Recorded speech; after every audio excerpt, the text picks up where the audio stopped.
Hello friends जुरिस वर्ल्डर पर आपनालोकলৈ नमस्कार জানালো। আজি মই এটা ৰেচিপি লৈ আপোনালোকৰ ওচৰলৈ আহিলো, যেটো ৰেচিপি হল চকলেট ৰোল।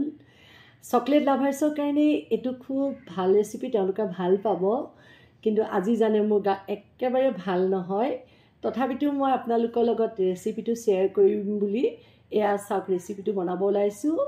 আপোনালোকে চাবচোন মই কেনেকৈ বনাইছো।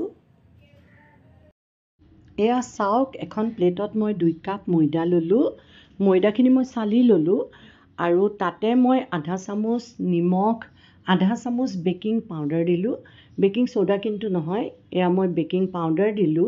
পাউডাৰ দি পেলাই এটা কণীৰ হালধীয়া অংশ, দুটা মোৰ ময়দাৰ 2টা কাপৰ জোখাৰে আছিলে কাৰণে মই ইয়াতে এটা কণী ললো।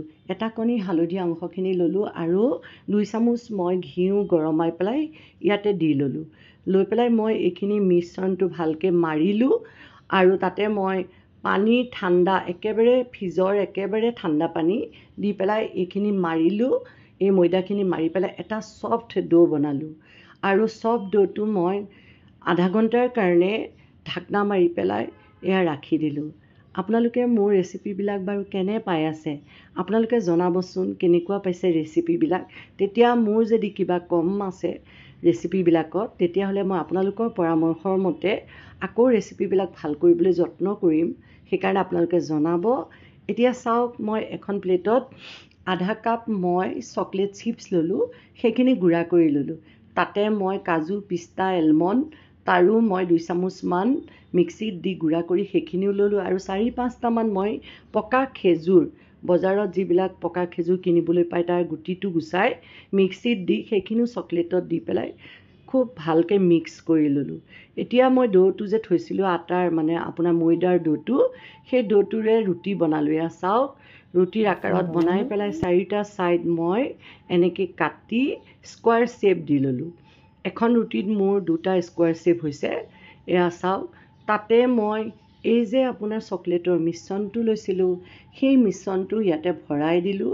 দি পেলাই এটা খুব ভালকৈ মই ফোল্ড কৰি ল'লোঁ। 2টা ছাইড, প্ৰথমতে 2টা ছাইড মেৰিয়াই দিলোঁ। দি পেলাই এই চকলেটখিনি ভিতৰত সুমুৱালোঁ। সুমুৱাই পেলাই খুব ভালকৈ চাওক, ৰোলৰ আকাৰেৰে মই ফোল্ড কৰি ল'লোঁ। এনেকৈ ফোল্ড কৰি লৈ পেলাই নুৰিয়াই লৈ পেলাই তাতে মই কাটাৰ দি পেলাই এটা শ্বেপ দি দিলোঁ। মই শ্বেপটো কেনেকৈ দিছোঁ আপোনালোকে চাবচোন। আপোনালোকে কাটা চামুচ বা যিকোনো কটাৰীও আপোনালোকে শ্বেপটো দিব পাৰে। শ্বেপটো এইকাৰণেই দিব লাগে যাতে বাহিৰলৈ চকলেটখিনি যেতিয়া অভেনত দিব বা আপোনালোকে ফ্ৰাই কৰিব, চকলেটখিনি তেলতো ফ্ৰাই কৰিব পাৰে, তেতিয়া যাতে চকলেটখিনি বাহিৰলৈ এই ৰোলটোৰ পৰা ওলাই আহিব নোৱাৰে। সেইকাৰণে মই এইটো আপোনাৰ এনেকৈ কাটাৰেৰে মই এইটো শ্বেপ দি ল'লোঁ। তাৰপিছত মোৰ আপোনাৰ মই 2 কাপ ময়দাত 6টা ৰোল হ'ল। আপোনালোকেও তেনেকৈ 2 কাপ ময়দাৰ জোখাৰে বনাব। তাৰপিছত এয়া বাটাৰ গলাই পেলাই মই প্ৰথমতে ৰোলখিনিত বাটাৰ সানি ল'লোঁ। তাৰপিছত কণীৰ যিখিনি হালধীয়া অংশ ৰখি গৈছিলে, তাতে মই অকণমান নিমখ দি সেইখিনিও ইয়াতে এনেকৈ সানি দিলোঁ। দি পেলাই মই অভেনত 165 ডিগ্ৰীত 45 মিনিটছ বেক কৰিলোঁ।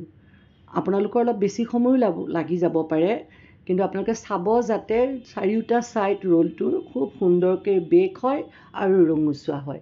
এয়া চাওক, মোৰ ৰোলখিনি কি সুন্দৰকৈ বেক হৈছে। ওপৰত মই ব্ৰাউন চুগাৰ অলপ দি দিলোঁ। আপোনালোকে ড্ৰাই ফ্ৰুটছ ওপৰত এনেকৈ দি দিব পাৰে দেখিবলৈ সুন্দৰ হ'বৰ কাৰণে। এয়া মোৰ ৰোল হৈ গ'ল, এয়া প্লেটত উলিয়াই দিলোঁ। আপোনালোকেও এনেকৈ বনাই চাব। আমাৰ বাচ্চাবিলাকে চকলেট খাই এনেই ভাল পায়। গতিকে আপোনালোকক ধন্যবাদ জনাই মই আজিলৈ সামৰিলোঁ।